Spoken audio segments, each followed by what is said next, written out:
ছেড়ে যেও না আমায়। অনেকটা ভালোবাসার পর তোমাকে পেয়েছি, আর হারাতে চাই না। ঝগড়া যতই হোক, রাগ অভিমান যাই হোক, সব মানিয়ে নিব। তুমি শুধু ছেড়ে যেও না। এভাবে টিকটকে ছড়িয়ে পড়া ভিডিওর মধ্যে একজন ময়মনসিংহের সাগর, অন্যজন কক্সবাজার ১ নং ওয়ার্ড মধ্যম কুতুবদিয়া পাড়ার ২ সন্তানের জননী আসমাউল হোসনা। ছোট বোন ফাতেমার মাধ্যমে সাগরের সাথে টিকটকে পরিচয় হন মধ্যম কুতুবদিয়া পাড়ার আব্দুল কালামের মেয়ে ও মোহাম্মদ আলীর স্ত্রী আসমাউল হোসনার সাথে।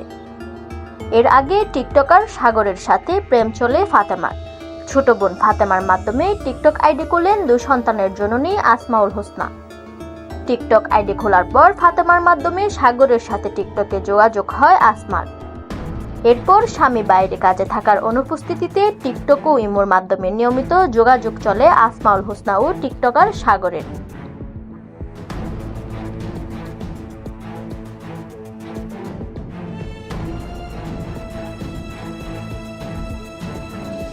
ছোট বোন ফাতেমার সাথে টিকটকার সাগরের প্রেম থাকলেও যাওয়ার সময় সাগরের সাথে পালিয়ে যান বড় বোন ২ সন্তানের জননী আসমাউল হোসনা।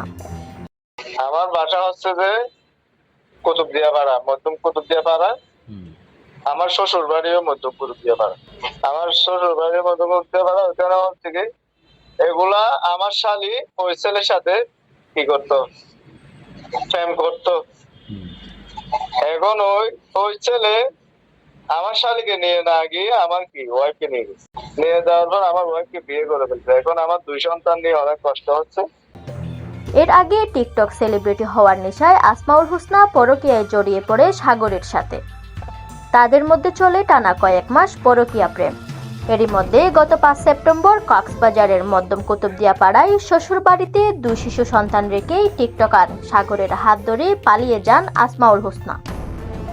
এরপর তারা টিকটকে একের পর এক ছাড়েন কাপল ভিডিও। এ বিষয়ে টিকটকার মোহাম্মদ সাগর ময়মনসিংহের টিকটকার মোহাম্মদ হিমেল ও শালি ফাতেমার বিরুদ্ধে কক্সবাজার সদর থানায় লিখিত অভিযোগ দায়ের করেন আসমাউল হোসনার স্বামী মোহাম্মদ আলী। এদিকে শিশু সন্তান নিয়ে বেশ বেকায়দায় রয়েছে আলী। আমি ৫ তারিখে বরিশাল ছিলাম, বুঝছেন। বরিশাল থেকে আমি আসলে একটা কাজে গেছিলাম, মোবাইল বন্ধ ছিল। বন্ধ থাকার কারণে আমি আর কোনো যোগাযোগ হয় নাই।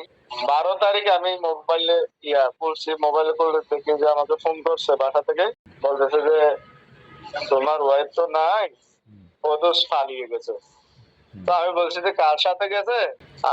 ওরা আমার শালি বলতেছে যে ও কোথায় গেছে আমরা জানি না, তুমি এসে ইয়া করো। তো আমি কক্সবাজারে ১৩ তারিখ গেছি।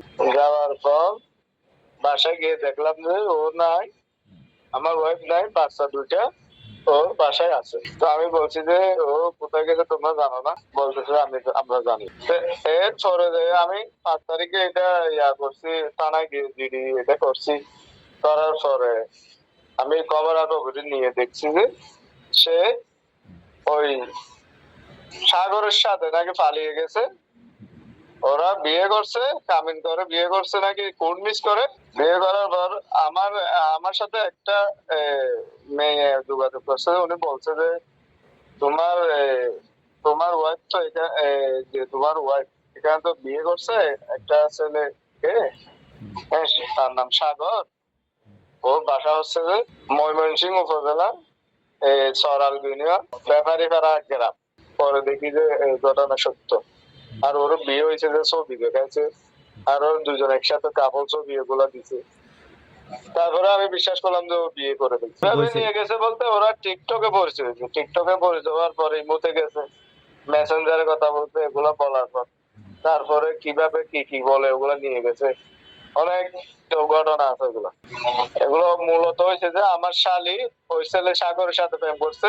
তো পাইছি যে ৬ মাস আগে থেকে এগুলা ঝামেলা, মানে ৫ তারিখের আগে ৬ মাস আগে থেকে নাকি এগুলা প্রেম ভালোবাসা চলতেছে।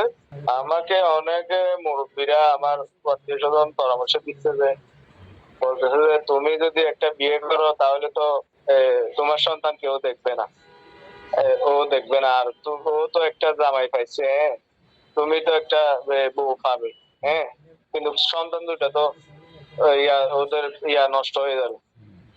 মানে আমাকে বলছে যে আমি ওইটা ধরে আমি বিয়ে করি নাই।